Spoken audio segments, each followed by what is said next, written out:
পাগল হয়েছো নাকি? হ্যাঁ আমি পাগল হয়ে গেছি, ছেড়ে দে আমাকে, কাজে লেগে আসবো।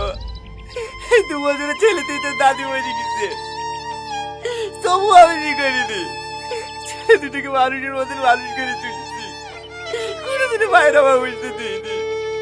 তিল তিল করে বিশাল সম্পত্তি তৈরি করেছি, যাদের লেগে এত কিছু করলো, আজ তারাই আমাকে বাড়ি থেকে বের করে দিল। কাজ না তো পুরো বাড়ি থেকে বের করে দিয়ে আর কে? এই যে জমি থেকে আমার বাপের নামে আছে নাকি, সে আমার বাপ তোমাকে বাড়ি থেকে বের করে দেবে? তোমার বাড়ি, তুমি চাইলে ওদেরকে বের করে দিতে পারো।